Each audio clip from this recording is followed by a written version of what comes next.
Good afternoon, everybody. Thank you for being here. The Havertown-Area Community Action Network is what the acronym HCAN stands for, and our mission is working together to promote progressive values in our community.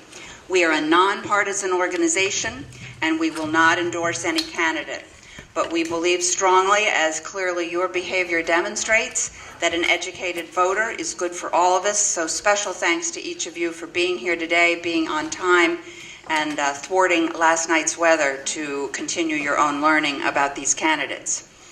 We're especially grateful to you candidates for showing interest in our district and for being here despite that weather. I expect others will join you. There's lots of interest. That can only be a good thing. Thank you so much to each of you. Our goal is to get as much information from all of you in the amount of time we've allotted, 12 to 2. We're going to use that by using two types of questions. And actually, our candidates are hearing this for the first time, so pop quiz moment.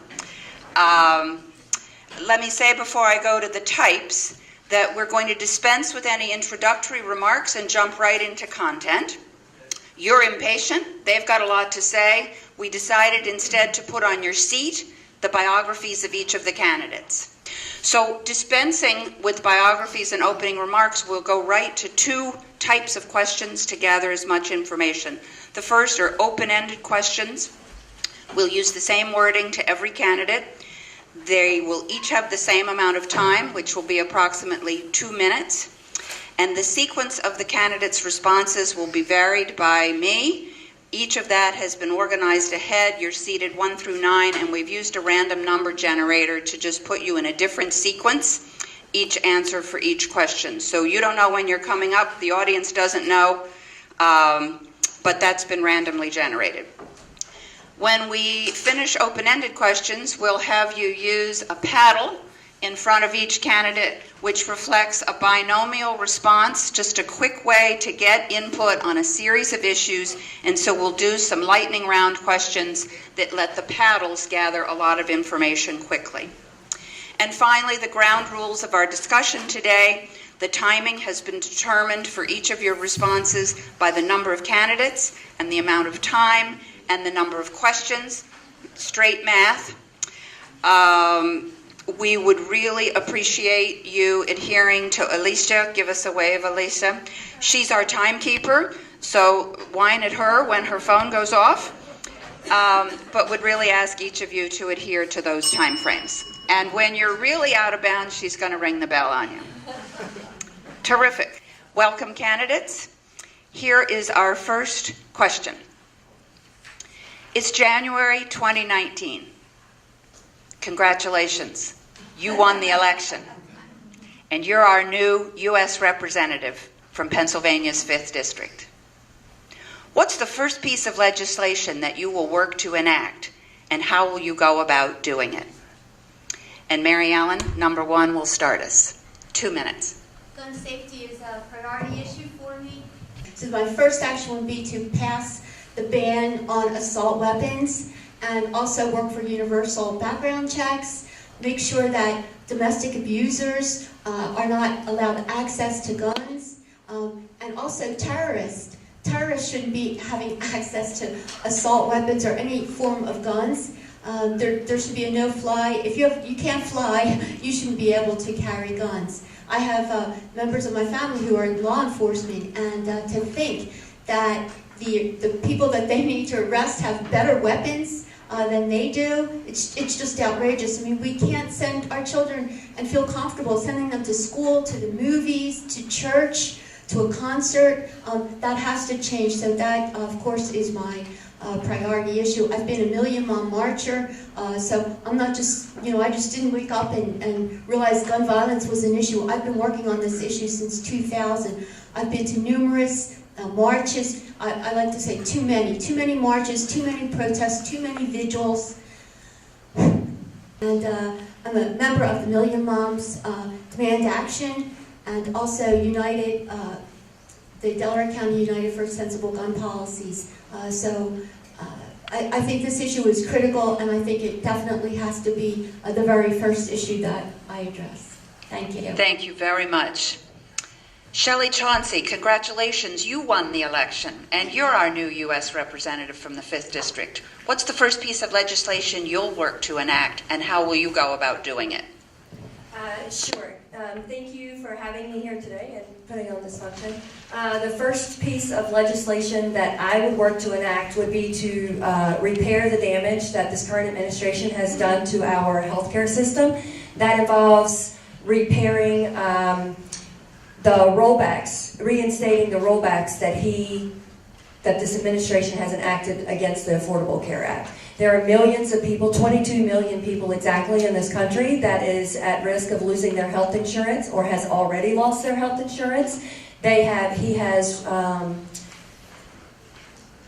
He has taken away the individual mandate, which was the building block of what the Affordable Care Act was built on, and he's also eliminated the protections for individuals with pre-existing conditions. As many of you may know, a little over a year ago, I was diagnosed with cancer, so I live the fear every day of knowing what it means or what it will mean to lose access to your health insurance because of a pre-existing condition. I also have a son with special needs, who also is facing the same struggles every day. So that would be the first thing that I would do, but I would go further because I believe that healthcare is a human right and not a privilege, and that everybody, regardless of age, regardless of circumstance, regardless of zip code, is entitled to quality healthcare. That includes children, and so while it's great that the current administration and previously just passed an extension for the CHIP program, I think the CHIP needs to be permanently funded and not be renewed every couple of years. So healthcare would be a priority for me because it affects so many people in this district and in this country. Thank you, Shelley. We appreciate that. Coming to you, Dan Moroff. Congratulations. You've won the election. You're our U.S. representative from Pennsylvania's 5th. What's the first piece of legislation you'll work to enact, and how will you go about doing it? First of all, thank you for assembling this. It's a wonderful opportunity for us to present to the folks from Haverford Township. My home community. I was born and raised in Havertown, and it's wonderful to, can people hear me? It's wonderful to be presenting to you. I am a former congressional staffer, actually was chief of staff to a member of Congress for most of the 7 years that I worked on Capitol Hill. So I know how it works, and I know what you can accomplish, and the question specifically is, what would you do? Not what bills would you sign on to, but what would you advance? And as a freshman member, I think it's smart to try to advance something narrow and focused. There are many things that I would try to advance. Obviously, gun violence prevention has been core to my values, as has the environment. But I've shared with people, and I can share more about my background through this today, but I have a sister who had a very severe substance abuse problem. And it was all through my life, and it devolved into a heroin addiction. And it didn't end well.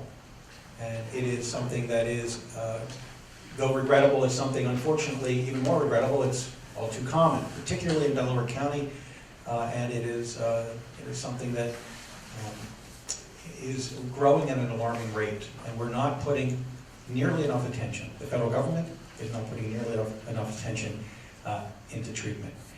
To me, healthcare and the sabotage that this administration has been trying to exact on the Affordable Care Act is criminal. And it's unethical and it's immoral.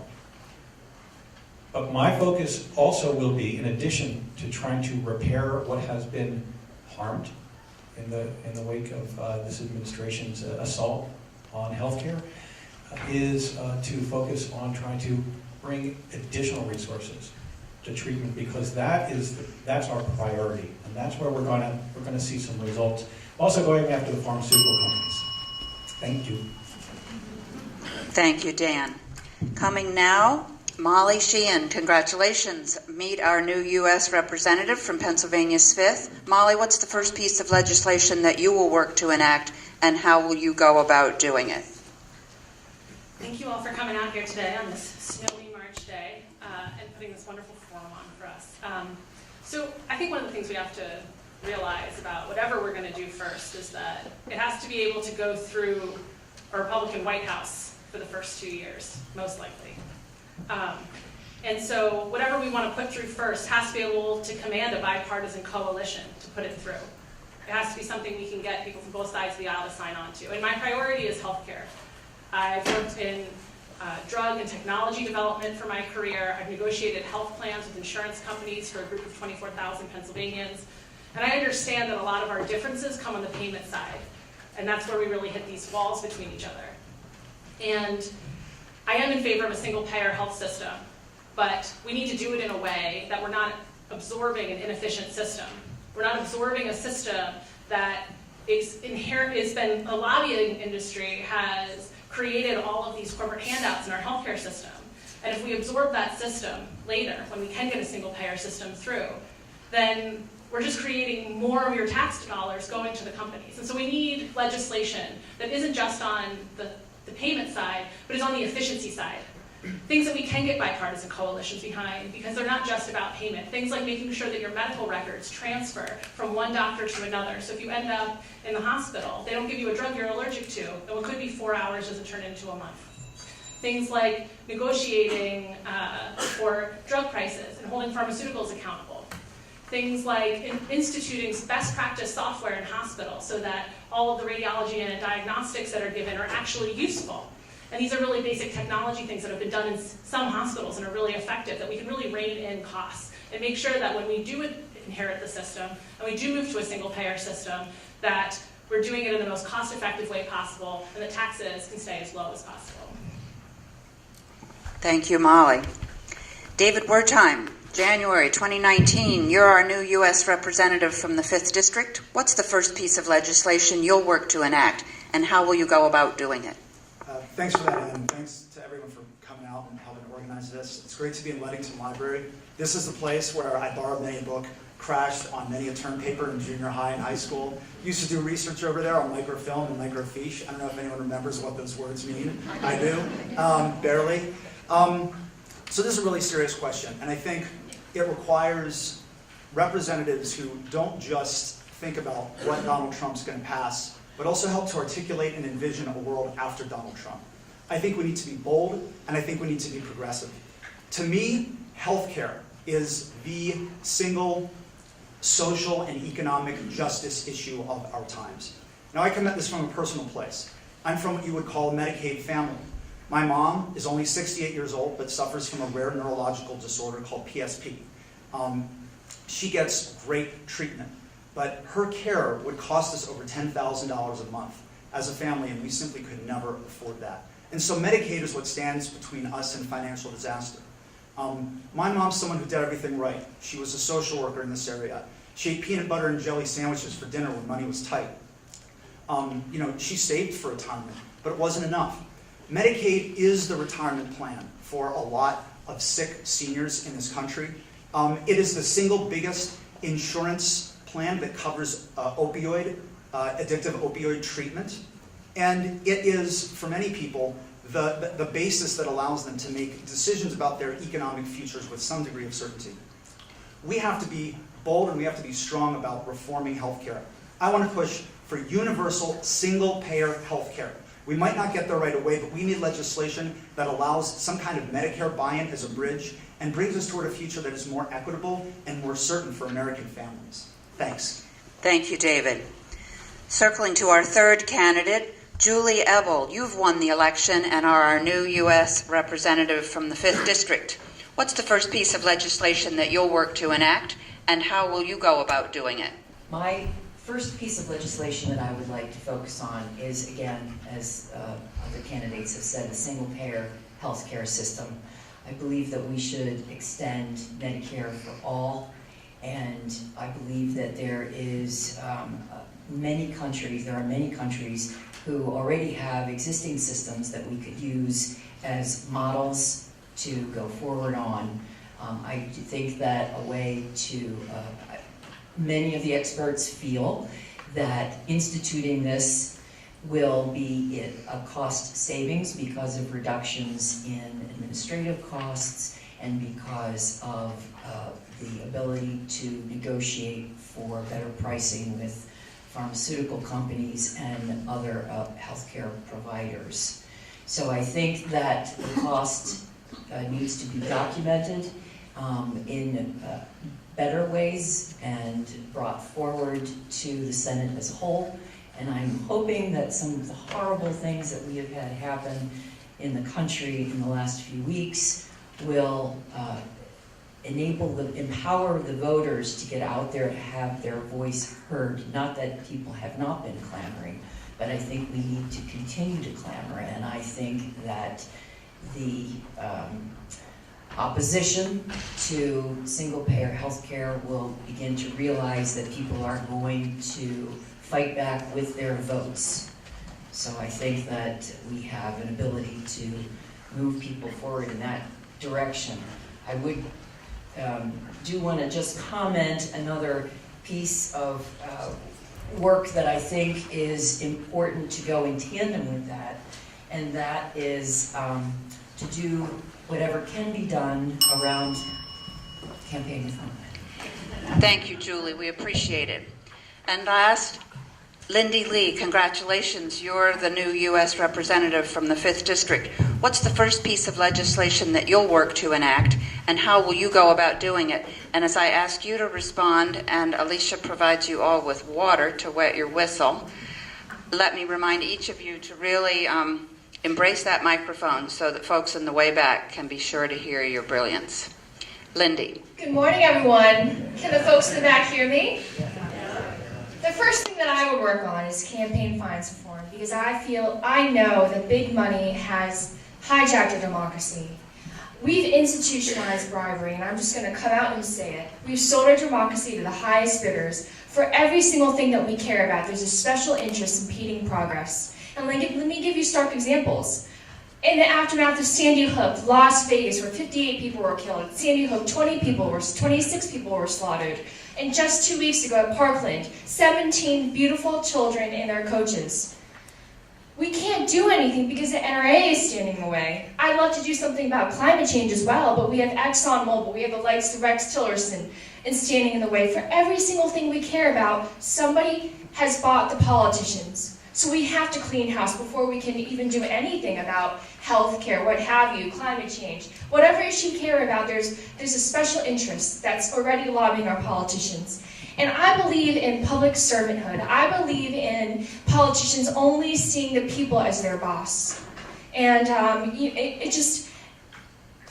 the first shall be last. I don't know why. It just breaks my heart to see these politicians abusing our office like that. Until we do something and provide a legislative fix to Citizens United, we can't fix the fundamental issues. So is that something, the McCain legislation that kind of floundered a few years ago? We have to revive something like that. And that's the first piece of legislation that I would fixate on. Thank you, Lindy. Thank you to all of our candidates. And for the audience, I understand from folks who are handling that we're not to see Ashley Luckenheimer today, and we are still expecting Mary Gay Scanlon. Oh, you are? You've appeared. Well, then you get to go right to work. Welcome. Mary Gay, it's January of 2019. You've won the election, and you are now our new U.S. representative from the 5th District of Pennsylvania. What's the first piece of legislation that you will work to enact, and how will you go about doing it? So it's January 2019. Question is, what happened in the 2018 elections? Were we hijacked by the Russians? I think that's going to be an issue. What happened in that election? I don't see movement thus far from Congress or the administration to protect our elections. And while there's a lot of issues in front of this country, if we don't have fair elections, how do we get to any of the other issues? So that is a priority for me. If we have not addressed gun control yet, then obviously that's got to be right up there at the top of the list as well. And hopefully, if we have the wave that we're hoping for in this next election, we'll have some fresh faces, some people who aren't beholden to the NRA and are ready to move forward with those initiatives. Thank you. Okay, candidates, put your history caps on. Over history, we've repeatedly seen power and money act as corrupting influences. How, as a candidate, will you guard against this trend personally? And if elected, what could Congress, with your help, do to lessen this problem? Now we're in our randomly number-generated response, and David, number 9, is going to start us out. I certainly believe the way candidates conduct themselves is key to getting this started. I will not accept corporate PAC or super PAC money in this campaign. I also think in Congress we need some strong legislation on this front. The key, first of all, is transparency. Right now, large dark money pools are entering both corporate PACs, super PACs. We don't know where that money is coming from. That needs to be disclosed. We have serious concerns, as Mary Gay said, about the integrity of our elections against outside hacking. The White House has done nothing. That's another issue. We need disclosure about which social media ads and posts are being bought and paid for. We need to enforce the Foreign Agents Registration Act. And finally, I think we need a legislative fix to the problem of how corruption is defined. If you look at how the Supreme Court talks about it, they have a very narrow definition, quid pro quo. You have to literally trade a law for a suitcase full of cash in order to be caught up in a legal net. That's not acceptable. We need a Congress that is willing to define corruption for what it actually is, which is if you make decisions that are hopelessly compromised by corporate or special interest money, you're corrupt. If you give selective access to individuals or groups or lobbyists to come into your office and make their home there in exchange for campaign donations, that's corruption. So I think that's where we need to start, with legislation that aligns what the term corruption means with common sense understanding that we have as Americans. Thank you, David. Moving now to Mary Ellen. History's repeatedly seen Power and Money Act as a corrupting influence. How, as a candidate, would you personally guard against this trend? And if elected, what could Congress, with your help, do to lessen this problem? Yes, I absolutely agree. Money is a big problem in campaigns. In fact, if you go to my website, maryellenforcongress.com, the first thing you'll see is a paragraph that said, I taught political science, and I would say this government, it's a government by the rich, for the rich. This government has the Senate, the nickname for the Senate, when I was in graduate school, was called the Millionaires Club. And now, not only is the Senate composed of millionaires, but also the House has millionaires in it. And believe me, I'm far, far, far from a millionaire. And I understand the struggle that people have, both with healthcare, as a college professor, I see the students with the high interest rates. I ran against, the party asked me to run in 2014 against Congressman Maine. Do you know that he voted to increase the interest rates on student loans and give a tax break to the less than 1%? To me, that is outrageous, and that's what's going on with these millionaires in Congress. You need people from average people, teachers, but not millionaires. There's a lot we can do. I don't accept money from those big PACs. I've gotten money from the public interest groups. I was supported unanimously, and this is highly unusual, unanimously by the Pennsylvania AFL-CIO.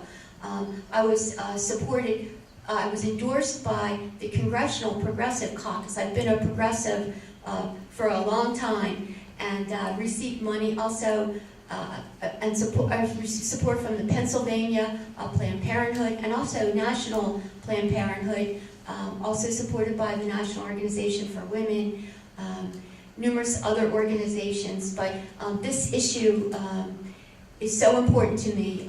It will definitely be one of the priorities because it is impacting our health care and our education for our children and much more. Thank you. Thank you, Mary Ellen. Molly Sheehan, Power and Money, Corrupting Influences. How will you personally guard against that trend? And if elected, what would you and Congress be able to do to lessen the problem? Thank you. So I'm also not accepting corporate PAC money. My campaign is financed through grassroots individual donations and the money my family could put into it.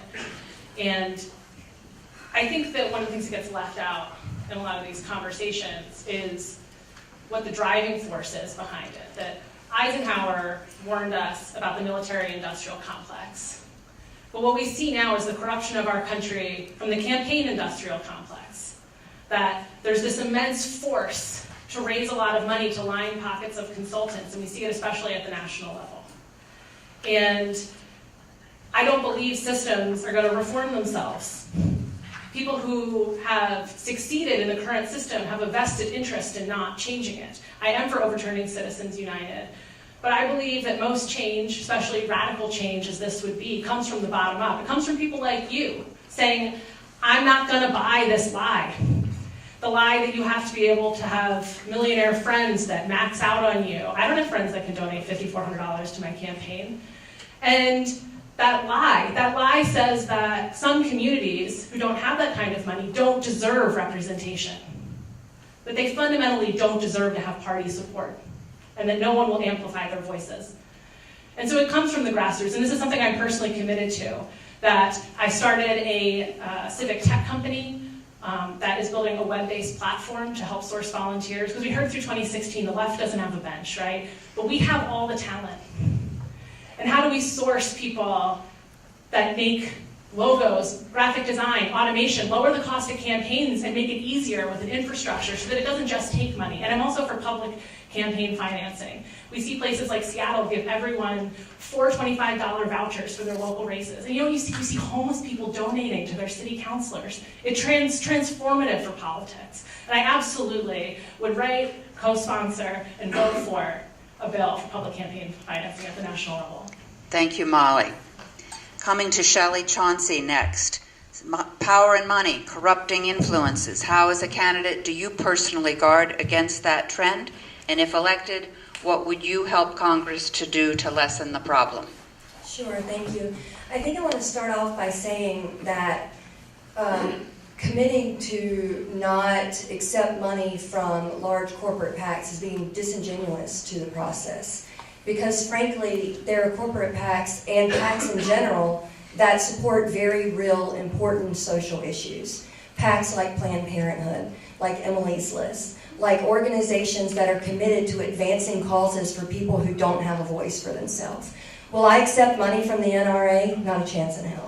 Will I accept money from people like Comcast and Sunoco? Not a chance in hell. But am I willing to accept money from organizations that speak for the people that don't have a voice? Absolutely. And I'm never going to deny that. Because frankly, unlike many of, if not all of my opponents, I don't have hundreds of thousands of dollars to donate to my campaign. I've contributed exactly $100 to my campaign, and that was the amount of money that was required for me to open my campaign checking account. So I think it's important to recognize that as voters, that we're not going to handle this problem until we have the ability to stand up and elect individuals who know what it's like to live paycheck to paycheck, who knows what it's like to be able to fight the good fight against individuals who are funding hundreds of thousands of dollars into their campaign under the auspice that they don't want to be bought. Because to me, that alone says that you're being bought. It says that you are speaking from your own purse. You're speaking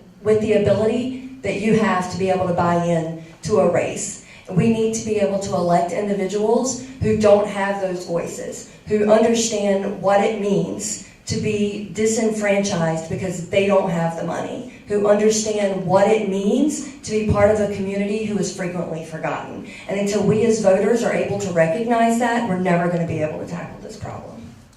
Thank you, Shelley. Coming now to Mary Gay Scanlon. Mary Gay, the Power and Money Act is corrupting influences. How, as a candidate, do you personally guard against the trend? And what, once elected, could you help Congress do to lessen the problem? There's certainly a lot of challenges in choosing to run for Congress. I thought the initial ones would be getting out in the community, particularly with the short runway that we have this year. Touching base with the various interest groups.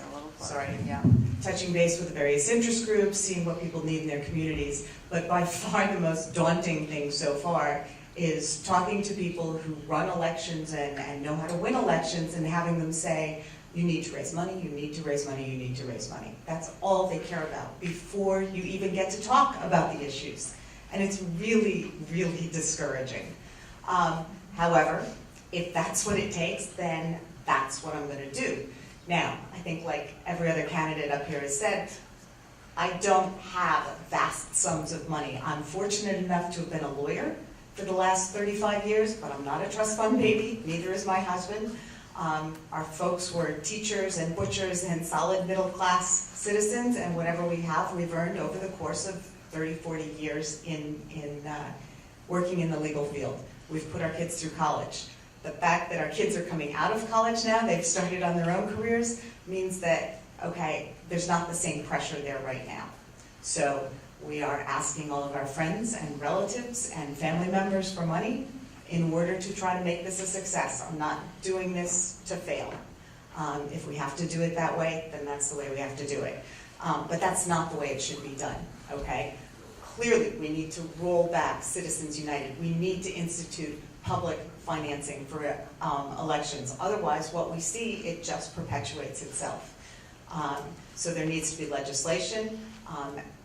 You know, my campaign also has, as I think everyone else up here, I don't think anyone here is taking NRA money. I'm not sure that the NRA wants to pay any of us.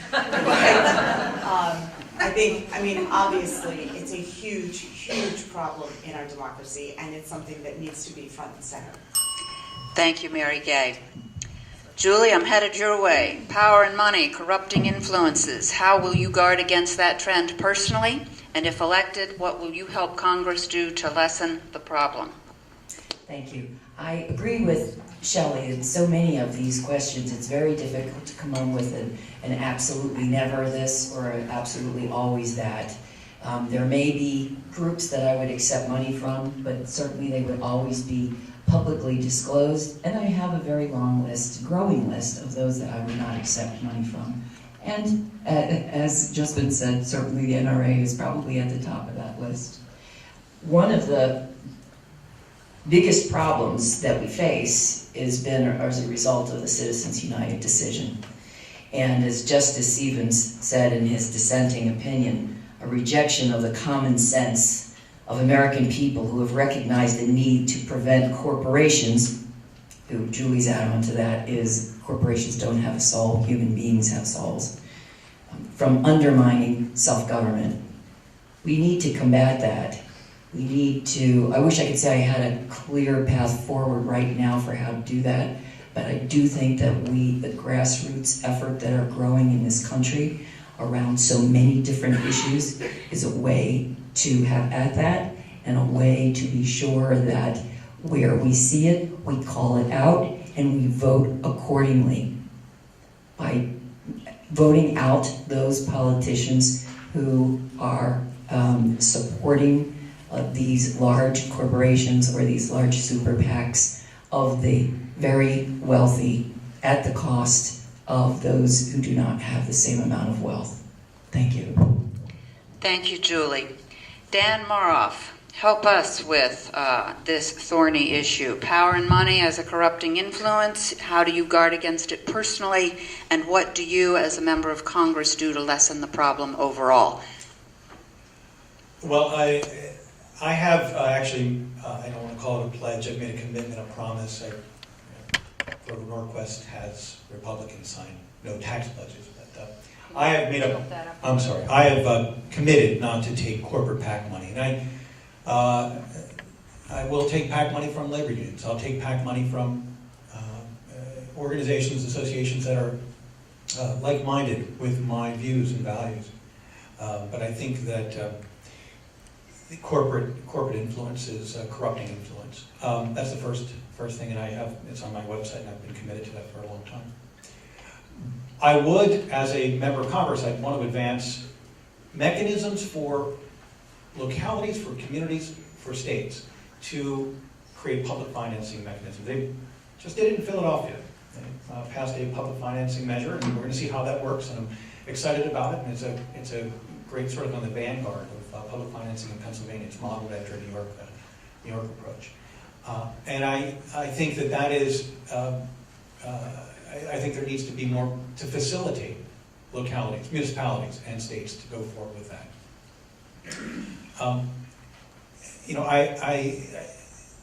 This is, Citizens United is one of the most failed, flawed U.S. Supreme Court decisions in our generation. And it is, unfortunately, it's like untying a Gordian knot. you got to have a constitutional amendment now to change things. And it is going to be a real problem. It's a real struggle that we have to work with. As a member of Congress, I absolutely want to end Citizens United. I'm thrilled that there is an organization called End Citizens United in Washington. Many of you actually probably receive their emails, as do I. I applaud their efforts. And it is my hope that there will be consensus. And as I've said many times, not here, but I'll say it now, corporations are not people, only people are people. Thank you, Dan. And rounding out this question, Lindy Lee, power and money, corrupting influences. How, as a candidate, do you personally act against that trend? And if elected, how do you help Congress advance solutions? Well, since we're in the library, I just want to mention, how many of you guys have read the book Team of Rivals by Doris Kearns Goodwin? Fantastic book. And I'm just reading about Lincoln and his trials and tribulations. Can you imagine him dialing for dollars? That's just something that he didn't do. It's such a corrupting influence. And like many of the people here, I am for a legislative fix, a constitutional amendment that would remedy Citizens United, in addition to looking at public financing. I've returned checks from corporate PACs.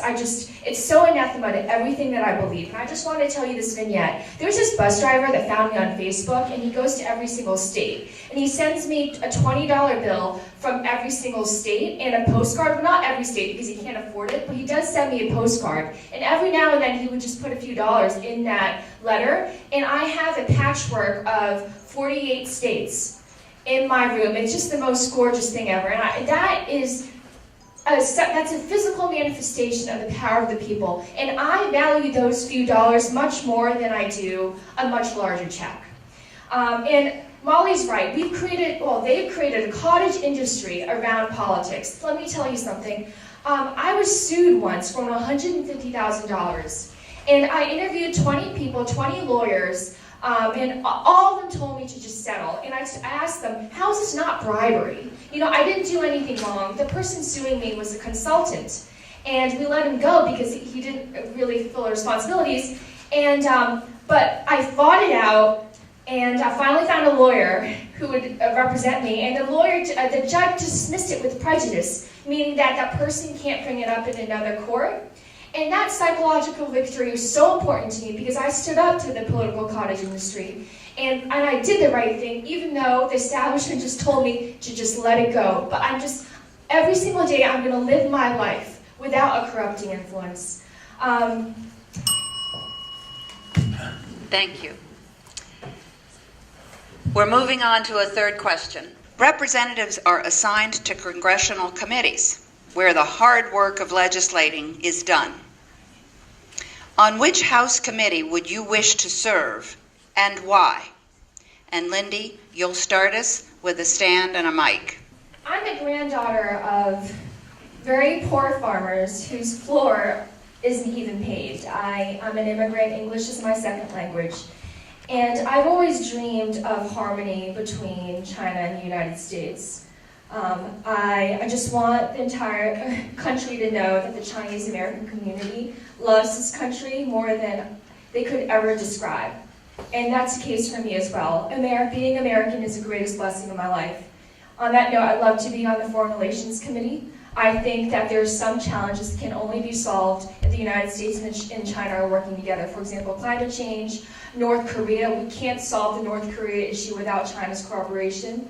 And so many different things. Paris Climate Agreement. These are fundamental issues that are solved when all of our countries are working together rather than coming to blows. Thank you, Lindy. Mary Gay Scanlon, to go do the hard work of legislating, stand and tell us on which House committee would you wish to serve and why? In the short run, judiciary seems really attractive. There could be a lot of activity there in the next couple of years, and I think that could be really exciting. But in other things that it might do beyond disciplinary measures, the incursions that are being made upon our judiciary with some of the truly incompetent and radically conservative nominees that are being put forward, I think we need to have a check on that. legal services funding has been on the chopping block for this administration. So I would like to be able to defend that as well, because providing people with the right to defend their most basic values is something that benefits the entire country. Thank you, Mary Gay. Dan Maroff, you're going to go do the dirty work of legislating. Which House committee would you wish to serve on and why? Well, so I worked on Capitol Hill for 7 years, and I was a chief of staff to a member of Congress, and every member wants to be on an exclusive committee. There's a couple of them. The Commerce Committee has such wonderful jurisdiction, its environment, its healthcare, and I think that would be a terrific committee where I could do some of the work that I believe in and I'm committed to doing, healthcare, environment. But I also staff the House Transportation and Infrastructure Committee, and with a major airport in this district, I think there's a really critical priority to give attention to infrastructure, our ports. This is a top priority for this district, but also it's for jobs, it's our economy, it's all tied together, it's linked. If I had the opportunity to be on, and probably would, to be on 2 committees, it'd be transportation and infrastructure. Commerce is exclusive, and I probably wouldn't get there as a freshman. I would think also the education committee, because I think education is a critical. Thank you. Critical for a teacher. Thank you. Julie Ebel, you're now in D.C. on our behalf, doing the hard work of legislating. Which House committee would you wish to serve and why? Well, I'd like to say that I'd like to be on the Intelligence Committee because I would really like to stand beside Adam Schiff and fight. However, there's another battle that I might be better suited for, and that's the science and technology, where Lamar Smith, Republican from Texas, is now the chair and is doing things and making decisions much like Mr. Nunez is in the Intelligence Committee. And I think that given my background as a PhD scientist and a business person, that I could be effective in that area. He's difficult because he's taken on so much and made so many decisions that should be committee decisions, that it will be a tough battle. But again, I think the public is our ally, and people stepping up and shouting out and voting are the way that we combat that. Thank you, Julie. Shelley Chauncey, you're looking at committees where you can do the hard work of legislating. Which one do you wish to serve on and why? Well, I think this one's kind of self-explanatory for me. Spending 15 years as an officer a counterintelligence officer with the CIA, I think the one that I'm most suited to is intelligence oversight. I think there's a huge problem going on with that committee right now because it's become so partisan that it no longer has a function. The purpose of the intelligence oversight is to keep politics out of this important work. We need to make sure that we are working together with the Foreign Relations Committee to ensure that we are receiving intelligence from foreign countries and also protecting the integrity of our intelligence community. And when it has become so partisan, it prevents our intelligence communities from doing the work that they have the job to do. And a portion of that is the Foreign Relations Committee, and I think there's an important role to working together with that committee to ensure that we're able to achieve successes with other countries to gain the intelligence that we need to keep our country safe. Thank you, Shelley. David Wertheim, you're doing the hard work of legislating, and on which committee do you choose to serve and why? Well, Ways and Means is where the assaults against Obamacare originated. I'd love to replace Pat Meehan on that. It's where the defenses of Obamacare are going to originate too. But I'd also be a great fit, I think, for foreign relations. I've been a Peace Corps volunteer in China. I'm currently a senior fellow at a think tank here in Philadelphia. I'm a research scholar at Penn, focusing on China. And what's happening right now there is quite concerning. The president there has just effectively declared himself president for life. Human rights violations in the western region of Xinjiang are extremely troubling. I think that we need a Congress that's going to speak up on this because the White House simply isn't. And that's an important role that very few people in Congress right now are fixing to play. Thank you, David. Mary Ellen, I'm headed your way. Which committee in Congress would you wish to serve on, and why, to do the important work of legislating? I would love to serve on the Ethics Committee. I received a national award from the American Society for Public Administration for my work on ethics.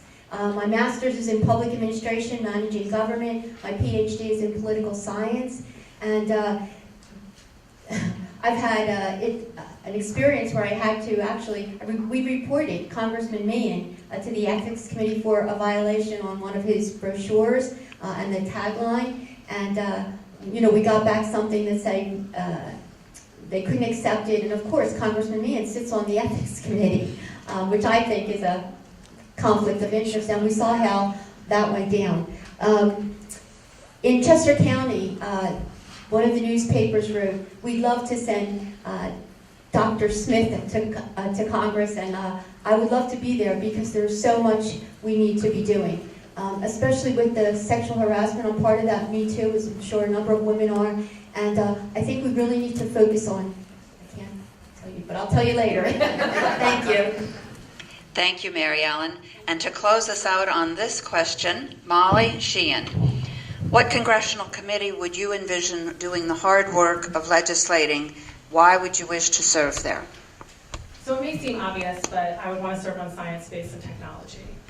I think that it's one of the most undervalued committees in Congress, and how we fund our research at every single government organization has a fundamental role in what information we have. It has a fundamental role in censorship. We see it where the CDC can't do research on gun violence.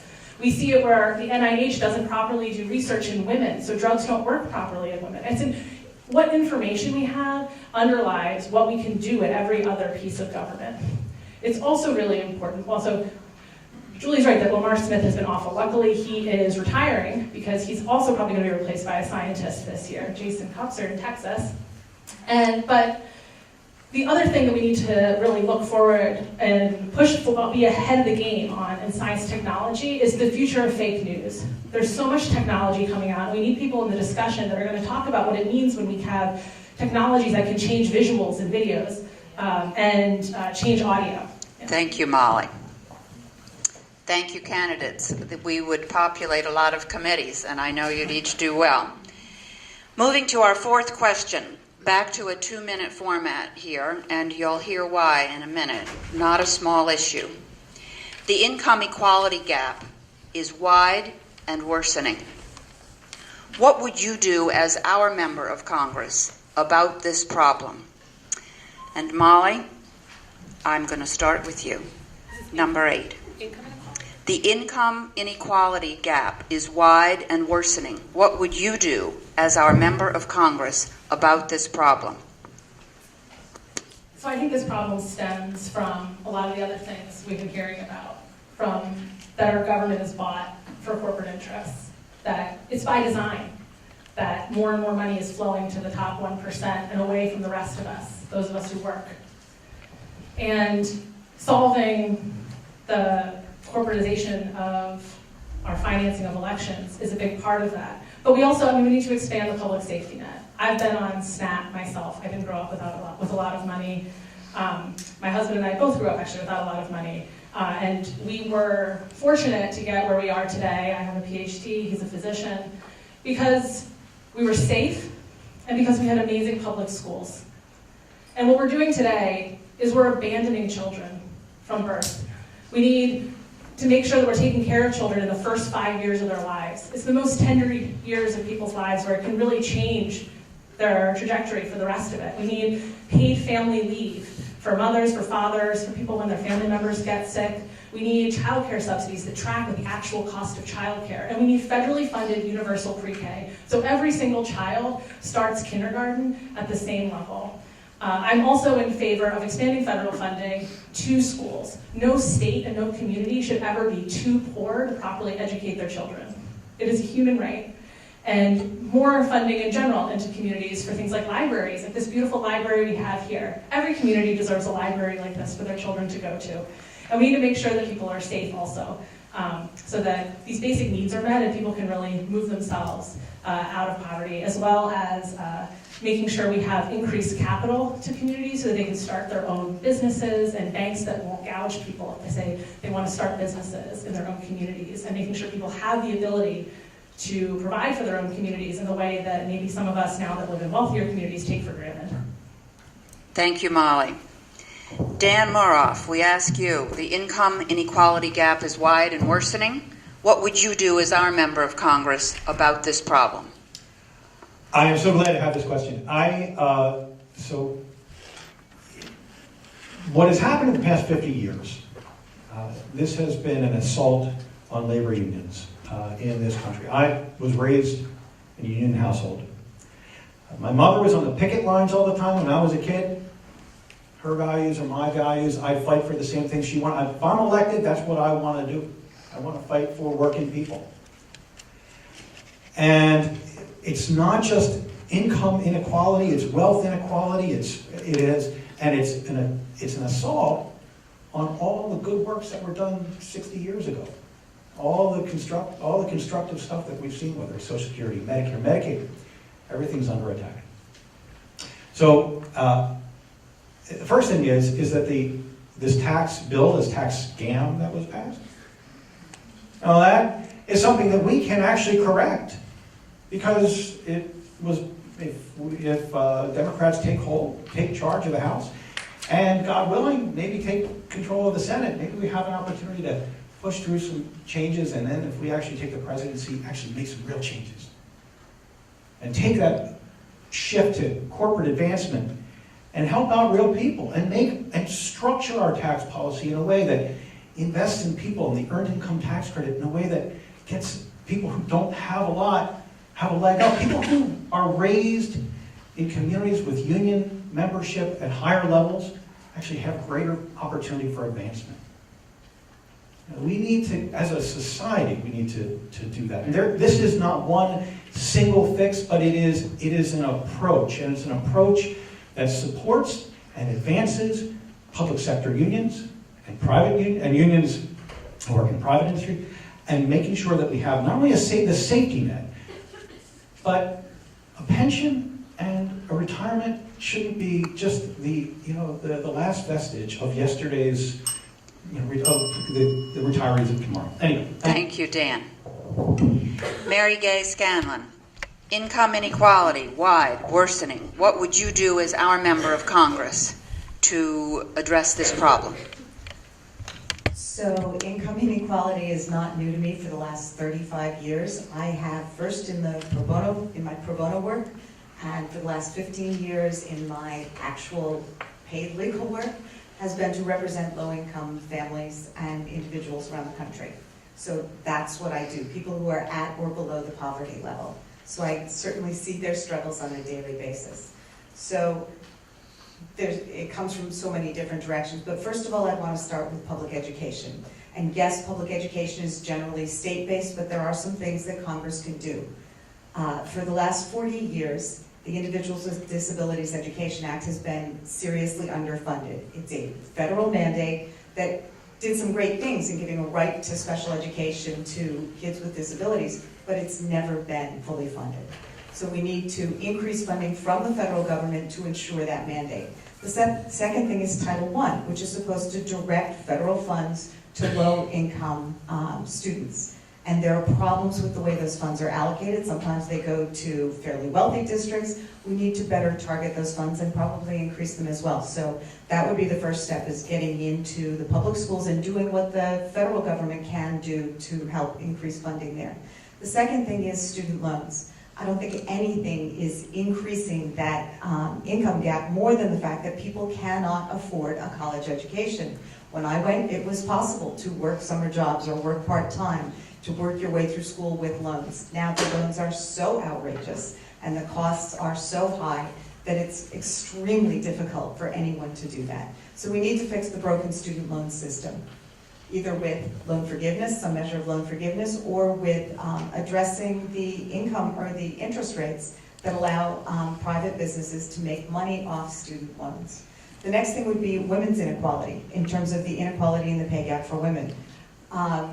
Iceland just started a really interesting approach where they shifted the burden After that, it would be healthcare. We'll have to hear about Iceland and what's left next. Thank you, Mary Gay. Julie Ebel, wide and worsening income inequality. What do you do as our member of Congress about this problem?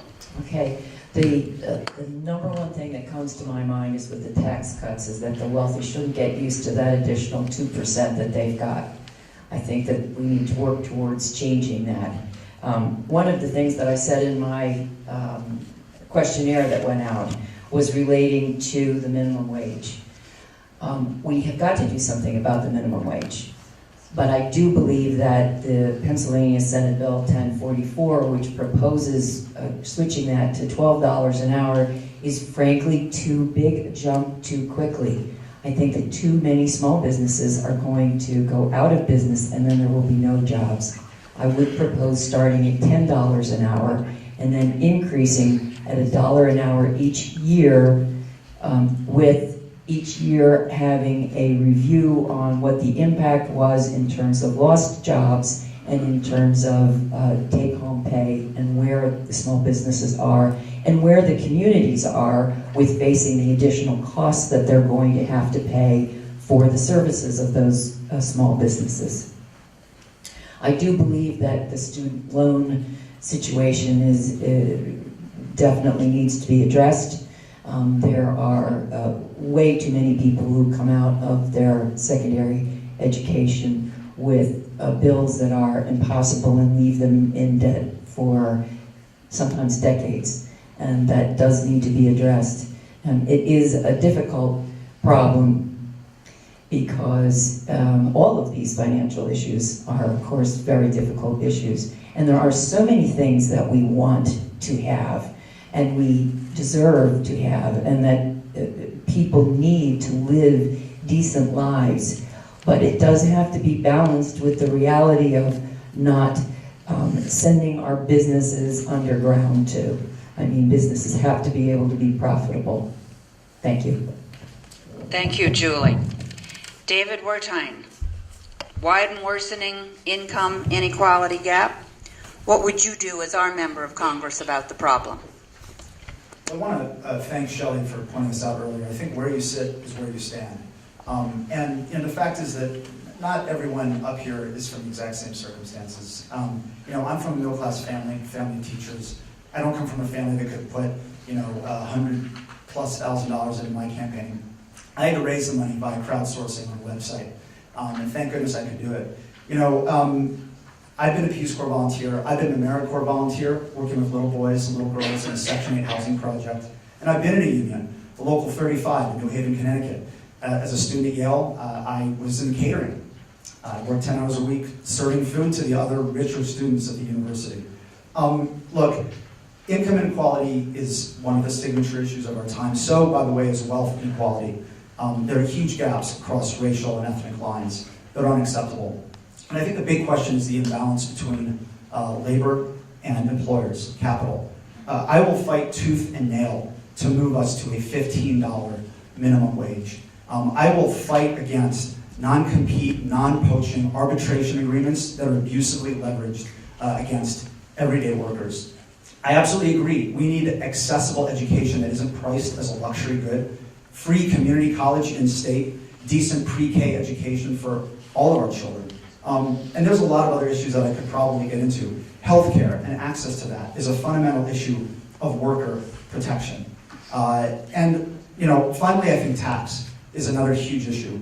We need a new tax bracket, a progressive tax bracket, that takes more, frankly, from the people earning $1 million or more a year. I think our government right now has been far too generous in a $1.5 trillion giveaway to those types of families. We need to crack down on corporations that are taking advantage of the territorial tax system that we've got to stash profits overseas. So this is a huge issue that really touches at a number of pieces of legislation. And I would really invite you to look at each of the candidates and think about who comes from a background where they're really going to understand these issues in a really visceral way. Do they understand what it's like to be a family that's one layoff away, one phone call away, one diagnosis away, one encounter with addictive painkillers away from disaster? Thank you, David. Shelley, income inequality gap, wide and worsening. What will you do as a member of Congress about this problem? Thank you so much for asking this question.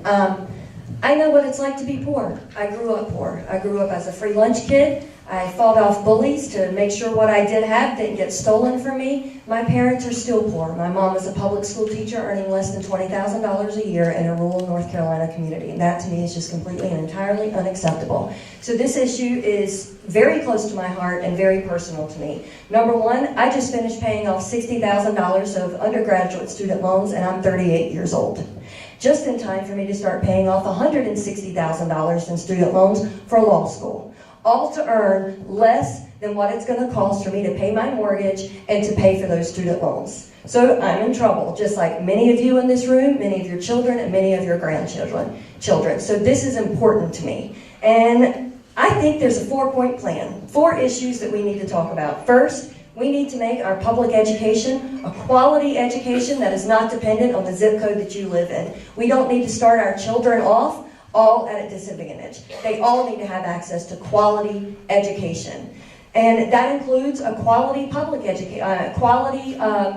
education if they choose to do that. They don't need to be graduating with loans that are so astronomical that no job they can get is going to pay for that. Secondly, we need to create more jobs. More jobs need to be created, and we can do that through enhancing our infrastructure. There's so many opportunities to develop and improve our infrastructure to make this happen. So I got two more points.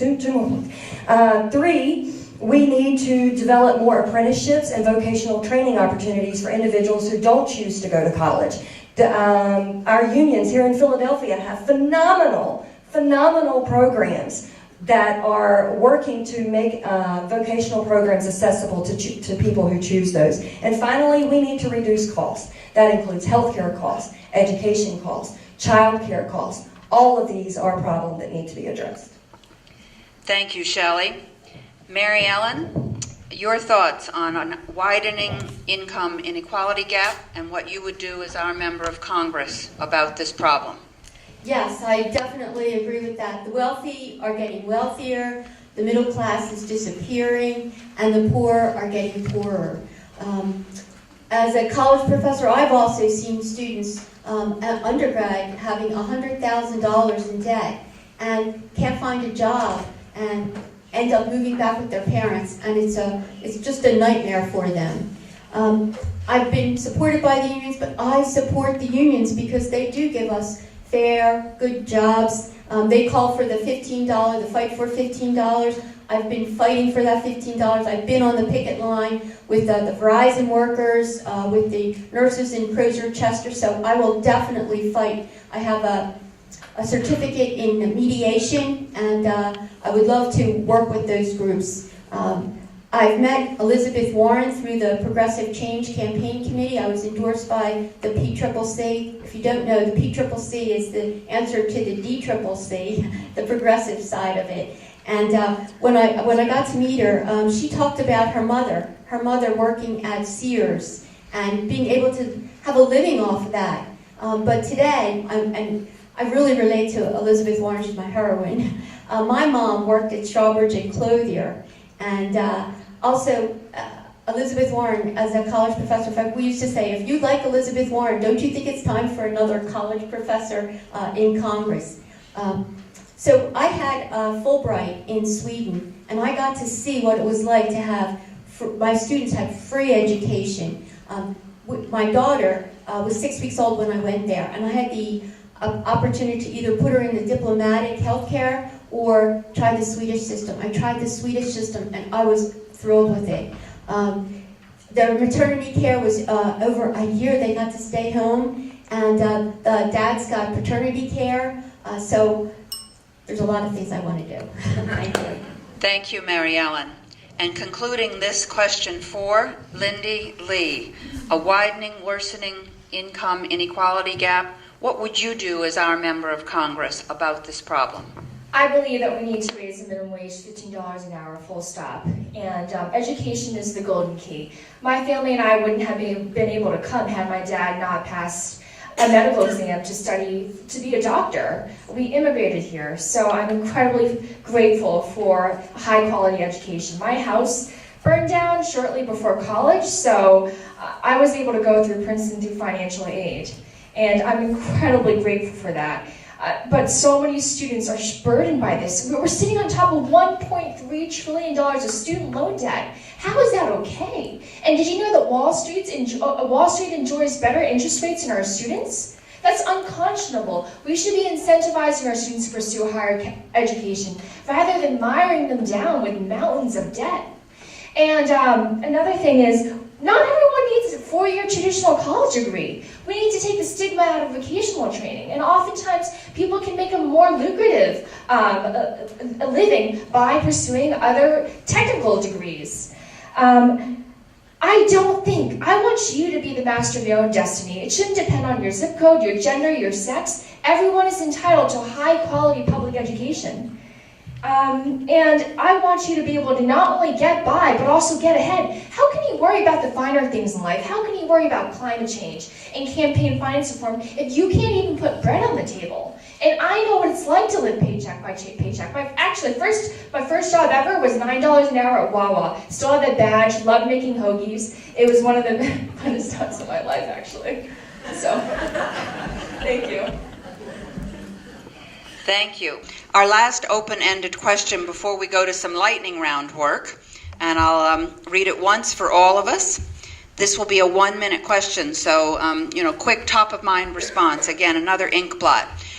You spoke at the top about an area that you gravitate to, the first thing you'd go to enact. It's a place of strength and comfort. But we all know, like the students here at Ludington on a Saturday morning, that we're not all experts in every issue. You're a math science and I'm a history humanities. So this question says, you're not an expert in all issues or areas of policy. In what policy area would you desire to gain knowledge, seek expertise, and be a learner to serve our district well? And how would you go about doing that? So to kick us off, Dan Muroff. So I actually have a lot of experience in a variety of, I was president of Ceasefire PA, I was president of Conservation Voters, I've been advocating for these kind of work on Capitol Hill. So I have a lot of real broad-based experience, but one place that I'm not sure, I probably could gain some more experience. I'm not sure how much it is completely relevant directly at home, but is in foreign policy. It's something that I think it affects us. I do care about Israel policy. I'm very familiar with that. I'm very engaged with that. I believe in a two-state solution. But broad-based, sub-Saharan African challenges, the North Korea conflict, I know what I read, but I think that I could gain more in this arena if I was elected as a member of Congress. It's one place that I could grow a little bit. Thank you, Dan. Molly Sheehan, a weakness or an area you'd want to be a learner on our behalf? So I have 2 answers, but I'll keep it under a minute.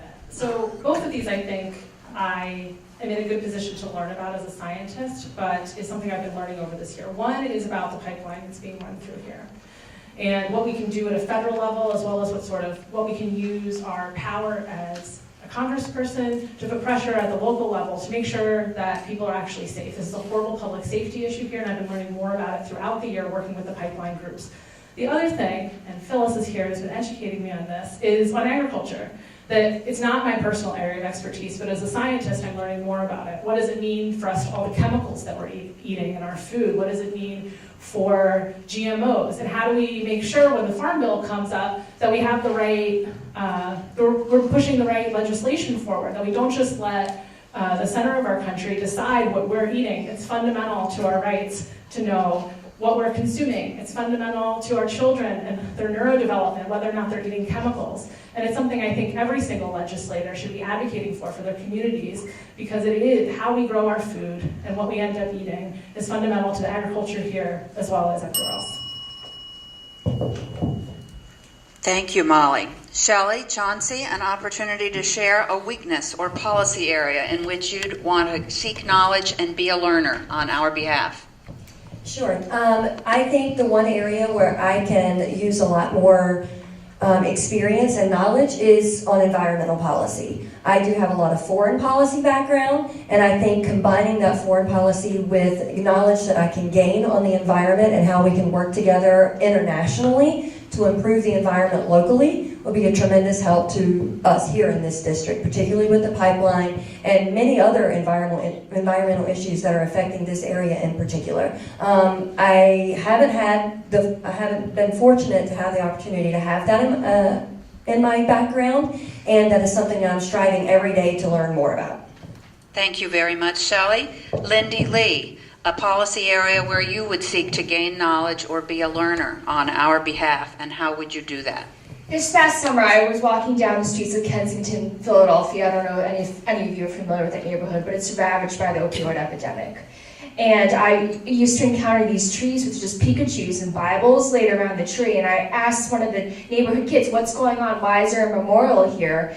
And they told me it was to commemorate a life lost to drugs. And I personally have never suffered from the opioid. I've never been addicted, but I do want to learn from people who have been through this tragedy. And it's one of the biggest public health epidemics facing our country right now. We have to do more.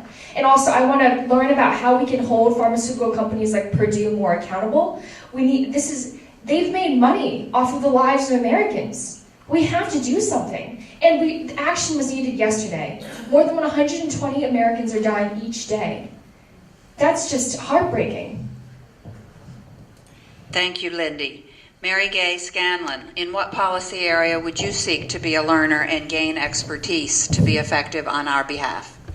So I've been fortunate in my career to work in a wide range of issues involving human rights and civil rights. So working with immigrants, working with low-income families, working on education.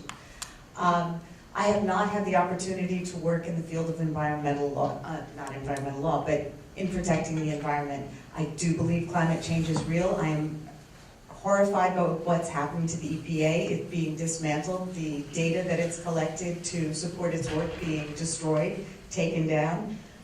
So we need an EPA that can protect us and has the full power of Congress behind it to prevent it from being dismantled. So that's an area I would like to learn more about. Thank you very much, Mary Gay. David Wertheim, I'm coming to you. What area of policy would you like to be a learner and seek expertise to be effective on our behalf? I wouldn't say this is a weakness, but this is a fact that won't shock you. I am a white man. And each one of us inevitably brings our own background experiences to bear, our own lens. I think it's important to be aware of that. The fact that we don't have a woman in the congressional delegation from the entire Commonwealth of Pennsylvania is a travesty and is an embarrassment. I'm aware of that. I want you to know, if I am so fortunate and honored as to be elected, you will have no more ardent advocate for women's issues than me. But I think a lot of it has to do with who you surround yourself with. I'm proud that in the business that I built, we were actually profiled in a book about women-friendly businesses called the Athena Doctrine. I think it's important to expose yourself to environments that you're not familiar with and surround yourself with staff who's willing to challenge you and willing to teach you on a daily basis and who comes from a background that might be very different from yours. So a couple of the things that I want to do. Establish a federal whistleblower hotline for sexual harassment because we can't trust HR departments in a lot of these companies. Generous family leave for new parents, both moms and dads, 12 weeks and a lot more. Thank you. Mary Ellen, I'm coming to you now. An area of policy where you'd want to seek expertise and be a learner. Yes.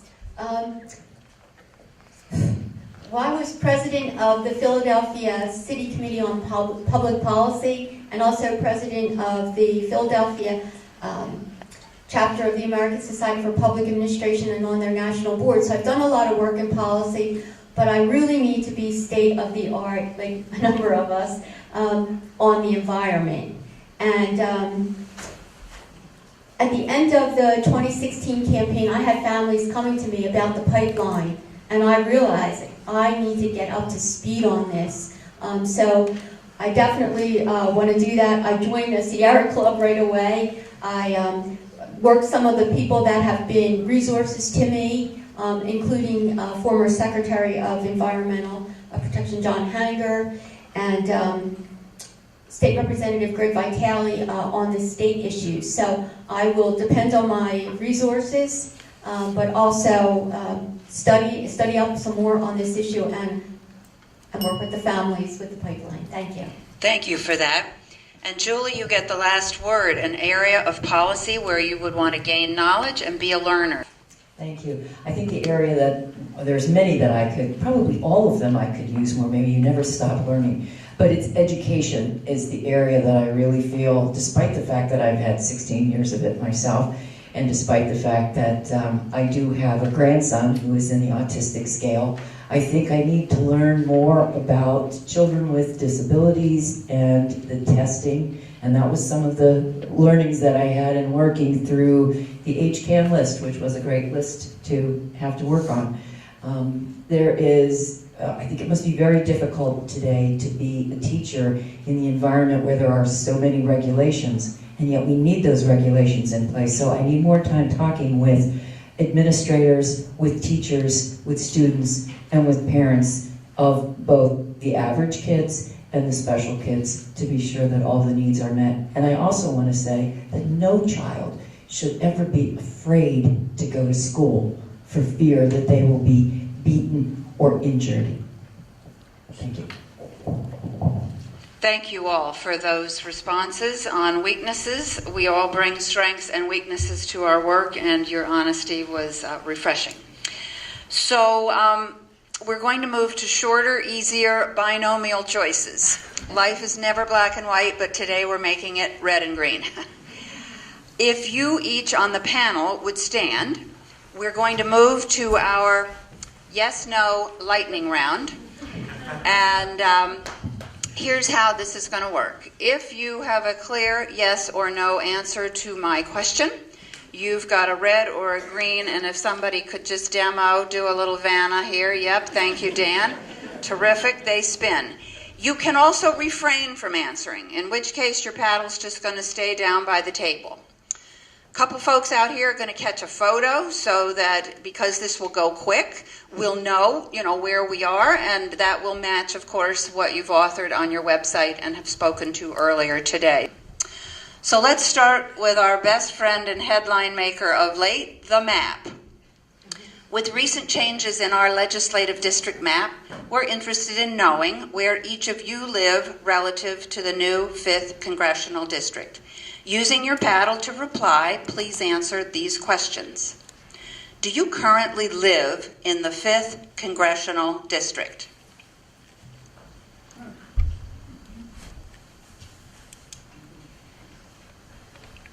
Thank you. Do you own property in the 5th Congressional District?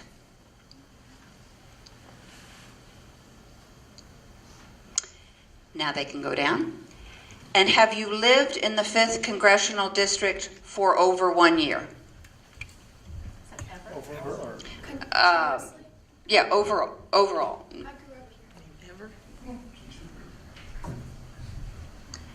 Thank you for that.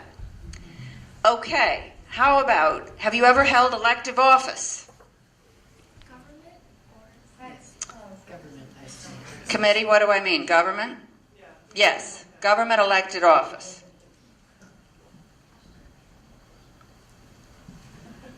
Thank you for that. Moving to an issue. Do you think that local law enforcement should cooperate with and assist the United States Immigration and Customs Enforcement, also known as ICE? Say that again.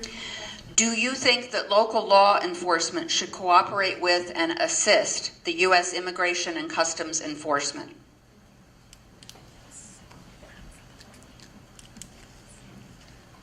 Thank you. Do you believe that a single-payer system is cost-effective?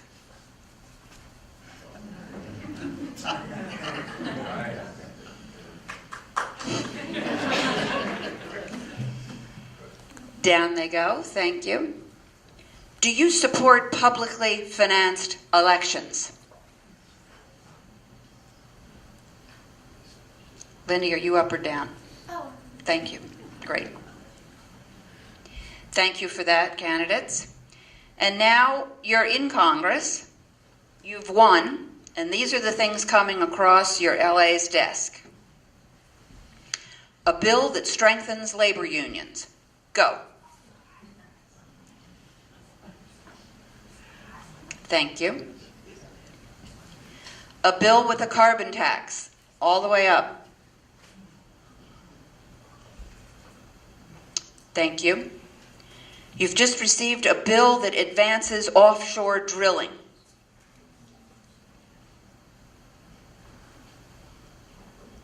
Advances offshore. A bill that advances offshore drilling.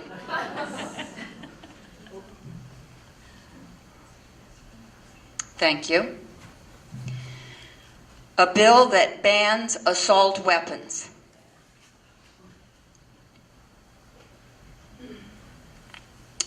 Thank you. A bill that would further restrict access to abortion services.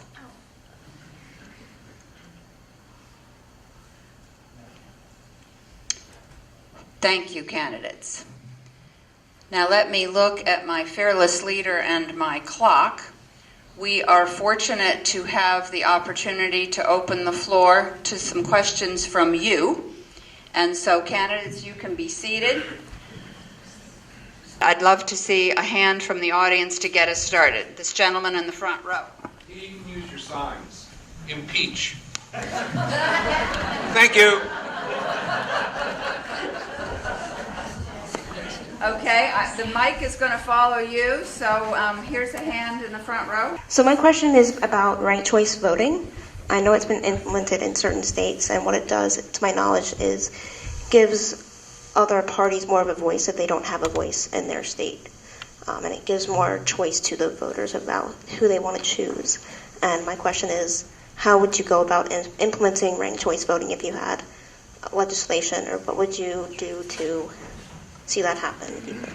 Okay, thank you. And so the way we're going to do that is start here to my right, and this is lightning round, but she wants to know your soundbite on ranked choice voting, and if you could stand. Thanks for that question. I think ranked choice voting is generally a really good idea because it incentivizes more civil debate. It makes it less likely that a primary is a contest to see who can be most extreme. I think we've seen that particularly pollute the dialogue on the Republican side. How exactly that gets implemented, I think it's a state-by-state question, not necessarily answerable at the federal level.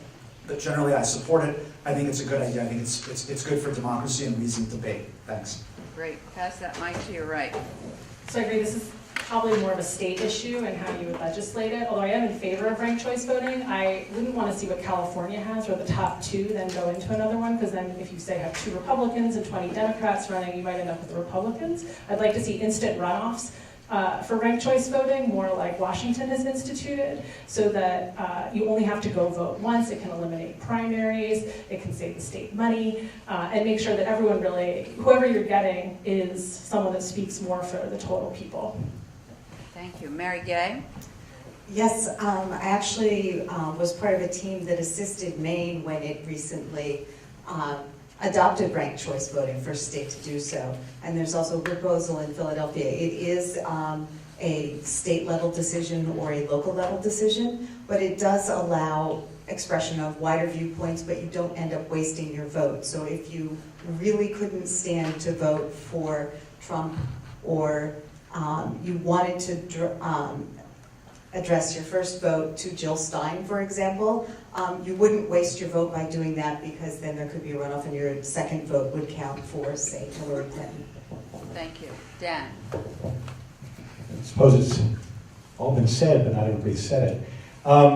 Yeah, I agree with everything everybody's said before me. I will say that as a state issue, this is in the domain of a state to implement, but I think anything that increases fairness and equity in our elections and gets greater participation and actually gets a result that is more reflective, emblematic of the will of the people, rather than the default to a binary system, I think is a better outcome. What we do in Pennsylvania, that's going to be up to the Pennsylvania legislature, obviously. Thank you. And Lindy? I think there's a fresh mic there. Yeah? Well, in 1860, Abraham Lincoln won because of ranked choice voting. He wasn't anyone's favorite choice. He was everyone's favorite second choice. He won against Stephen Douglas, and that's all I need to know that this is a good idea. Thank you. Julie? I would support ranked choice voting. I would say that I am not. It's another one of those issues that I need to learn more about, but I certainly do support it. I agree with everything that's been said so far. Thank you. Yeah, I also support ranked choice voting. I think it's a great opportunity to encourage more participation, and perhaps we get a greater turnout in primaries other than 30% of registered voters, and it allows elections to be determined in ways other than your position on the ballot. I think it's a great choice. Mary Ellen, last word on ranked choice voting. Yes, as a political scientist, I do like ranked choice voting, but I am aware that our state constitution really does make this a state issue. However, I do think it gives us really good candidates. Thank you. Okay, thank you. So back to you all. I'm looking to the back of the room now. A hand up. Gentleman in the blue shirt in the corner. Just last night, I tried to take a train into Philadelphia. Probably not my best decision. I'm curious about any given proposals or ideas for basically, since we're going to see an increase in the various extreme weather phenomena as time goes forward because of climate change, how you'd like to improve infrastructure so that society can handle it. So on this one, we're going to start with Lindy and go west and around the loop. And so Dan's question is infrastructure, how to improve? Well, we are a first-class nation with third-class roads and bridges. We have to do something more. And Trump proposed, during the campaign, $1 trillion plan. What happened to that? It became $200 million, and the rest will be funded by states and private companies. I don't see that as a viable move going forward. Eisenhower did something beautiful and productive for the nation by creating the Interstate Highway Program. He created jobs, and it just revitalized the country. We need that visionary leadership again. We can provide jobs, and someone mentioned it's a cure for income inequality as well. And we didn't talk about this later, but the Gini coefficient, which measures income inequality, is the highest it's ever been. We can solve political polarization by addressing income inequality, by focusing on infrastructure, and thereby creating well-paying jobs, and also giving a boon to unions. Everybody wins. Thank you. Julie, infrastructure. Well, I wanted to really address the climate change piece of that because there is, it's very, very near and dear to my heart. We have been avoiding a lot of issues. To my mind, all these issues are so very connected with each other. There is a lot of information out there on the Cattlemen's Association and how much that they are pushing forward. Let's eat beef. What's for dinner today? Even the American Dairy Council. What are you drinking today? Can you drink 3 glasses of milk? That's what the prescribed amount is that we're supposed to be drinking as adults. And the impact of that is to increase animal husbandry. And animals emit methane and other pollutants, as well as consume a lot of water, dramatically so in comparison to eating whole foods plant-based. And this methane is, I'm trying to remember the multiple, it's like 200 times or 80 times, very, very significantly more contributive than carbon dioxide is to climate change. And I think it's something, again, it's connected to the ethical issues, it's connected to the PACs and the super PACs and the lobbyists, that this information is not getting out. What we need is the facts. If you give us all the facts, then we can reach our own conclusion. But the facts are often being subverted. Thank you, Julie. Terrific. Pass that to your right. Shelley, climate change and its impact on infrastructure. Well, infrastructure is a huge issue right now, and it's not just in the state, it's across the country. We need to have more federal support and federal funding for infrastructure and infrastructure repair across the country. In particular, here in the Pennsylvania and Southeast region, SEPTA is horrendous. I think one key portion of that is the many unfunded mandates that have been given to SEPTA without any reality and any support on funding those issues. So we need to look at funding in particular and spending trillions of dollars and billions of dollars on a wall that's going to serve no foreseeable purpose. That money could be diverted to funding for better infrastructure across the country. Thank you. Mary Ellen? Yes, depending on the study you look at, Pennsylvania has been said to have the worst bridges in the nation. So we know that climate change is affecting our infrastructure. And I remember Governor Rendell saying that if we don't put money into our infrastructure, we are going to be sorely devastated by what happens. And you've seen bridges collapse across the nation. I mean, this is something that we need to address. I remember telling my daughter, I don't want to go that way, I have to do a bridge. And when she heard this study about the bridges, she understood, but there's so many good things about working on infrastructure. I mean, the jobs is mentioned, but also it's one issue that's bipartisan. I mean, we all want to be on safe roads and safe streets, so I definitely think we need to be working rapidly on the infrastructure.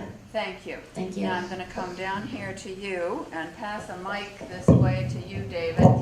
Loop around and we'll get this half of the table. James, thanks for that question. I like the way you linked the infrastructure issue, the climate change issue. Look, this is a crisis, but it's also an opportunity, right? Climate change, I'm a journalist, I believe in facts. Let's just say it, climate change is real. But it gives us the opportunity to make some really forward-looking investments. One is our national network of trains, which needs a lot of work. You know, I've spent a lot of time in China. They've got an increasingly impressive and spectacular, even, system of trains crisscrossing the country. We should have something like that. It's going to boost opportunity and economic growth. I think we need to invest in climate change resiliency in our infrastructure because that's something that's going to happen. And finally, I think we need to invest in changes in the way that we generate, distribute, and store energy and electricity so that we don't just have clean energy come along, but we have ways that people can actually use that energy in their daily lives. Thank you, David. Molly? Yeah, thank you for your question. And you're right, it's a snowball where we're not investing in public transit, which can reduce our carbon emissions, and then we have increased climate change, which then further destroys our infrastructure. But we can flip that, right? We can start improving our public infrastructure and putting more trains in and then reducing our carbon usage. And I mean, I've worked in green energy research and I can tell you there's no silver bullet that's going to save us in time. We're going to have to conserve. And public transit is one of the greatest things we can do to conserve. And plus it makes it easier. I think a lot of people would rather take a train to work if it's easy than drive. It relieves stress, it takes congestion off our roads, it saves people time, it's good for our economy. And we do need to improve all of our infrastructure. We need to make sure that we need to bring in a new deal and a new service corps to make sure that young people have jobs and they can build, help rebuild our bridges, help rebuild our roads, and make sure that everything's working more efficiently. Thank you, Molly. And now, Mary. So there's a couple things I'd like to work on right up front. The first is better federal support for renewable energy projects. We need to get back to that. The Obama administration was on the right track with that, and we need to increase that support so that we can transition away from fossil fuels. The second thing is infrastructure, whether it's public transportation. I think the last two people spoke eloquently to that. I'm a big fan of public transportation. I live where I do because we wanted to live someplace where we could take public transportation to work. But the infrastructure, particularly in Pennsylvania, is really in sad shape. We have manufacturers out in the Pittsburgh area who, in order to get their products to market in this area, have to do an 800-mile detour because the turnpike and the roads they need to take to get there cannot handle the weight of the products that they're trying to get to market. So that's an 800-mile detour that increases fuel use. It's a small business, so they have trouble. It increases their costs. So infrastructure repairs would provide jobs, would reduce fossil fuel use, and would help small businesses. Thank you. And Dan, you get the last word to this question. Well, Dan, thank you for the question. I first believe that what we need to do as a society is we need to work to transition from fossil fuels to sustainable energy production. That's the only way we're going to find ourselves out of this sort of devolving climate crisis. And that is investing. It's not shutting off on, you can't shut off the pipeline of fossil fuels. tomorrow. What we can do is we can invest in sustainable energy production and not put big tariffs on solar and other mechanisms that can actually help to build our economy for our sustainable energy economy. When I was on the House Transportation and Infrastructure Committee as a staffer, there were always fights. And they always say that there's not a Republican bridge or a Democratic road. Well, there is when it comes to transit. We always had to fight with those guys on transit funding to make sure there was parity with federal highways.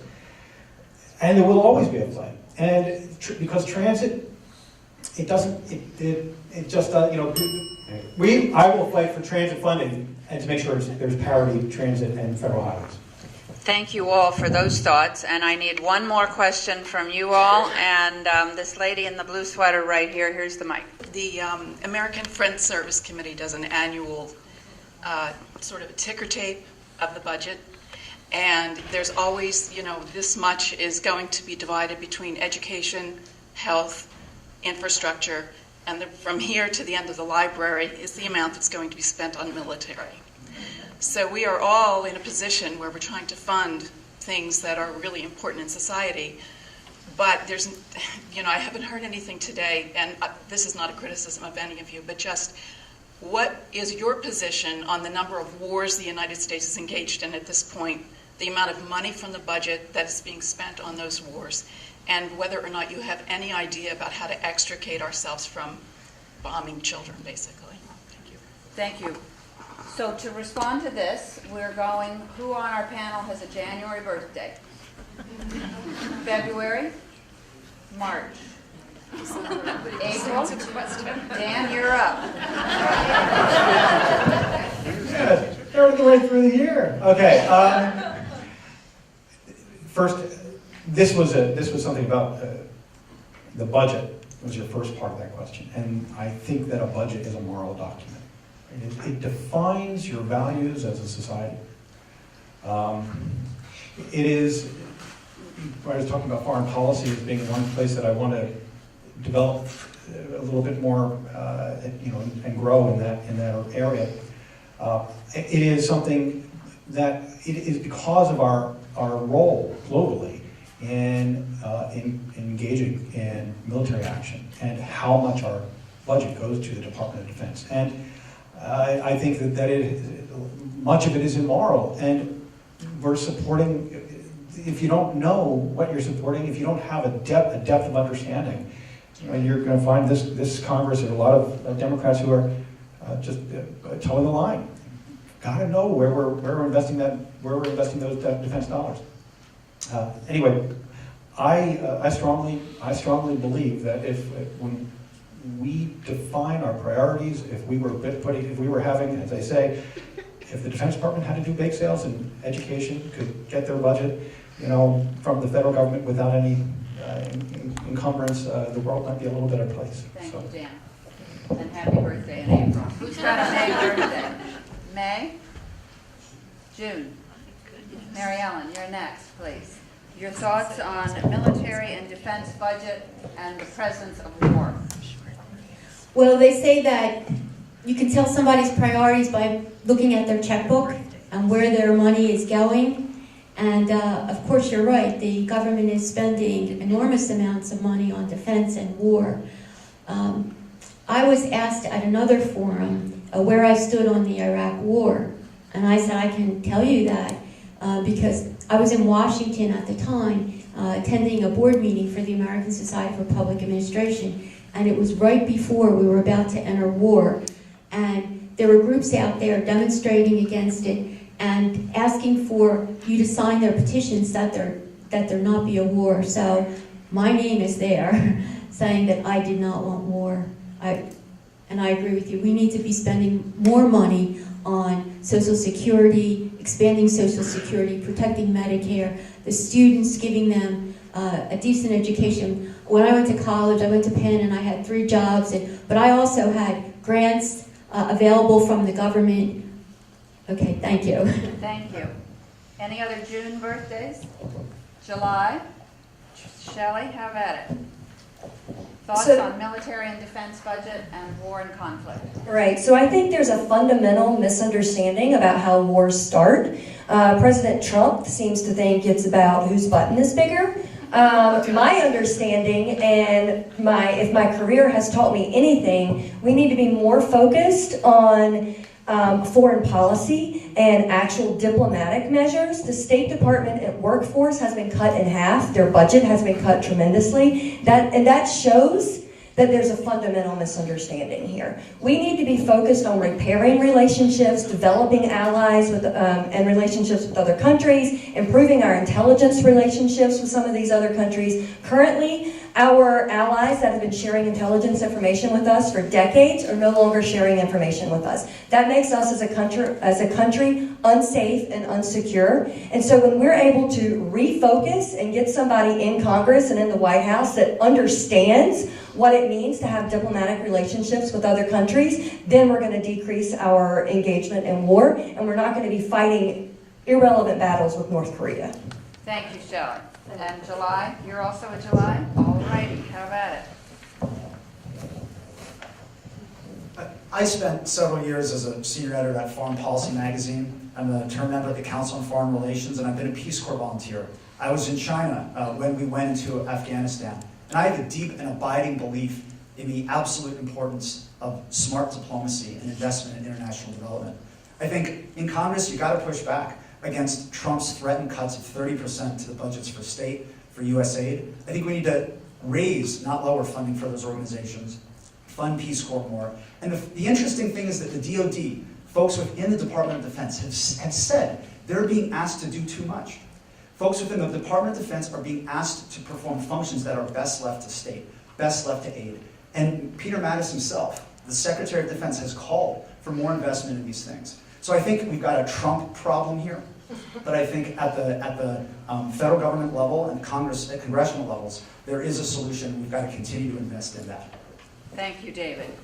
How about my Leos or August? Yes, you're next. Okay. Mary Gay. So one of the solutions I would propose is that Congress and the administration take as close a look at the budget of the military and defense line items as they do at the health and human services line items.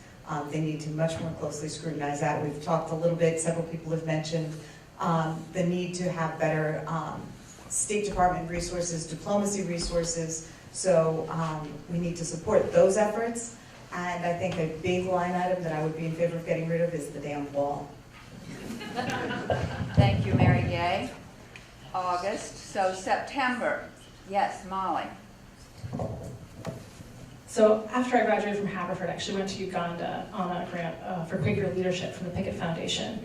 And I saw firsthand how perverse our foreign policy is, how foreign aid is given without enough oversight, and it creates power tensions that didn't even exist before, and it was giving people things they didn't even want.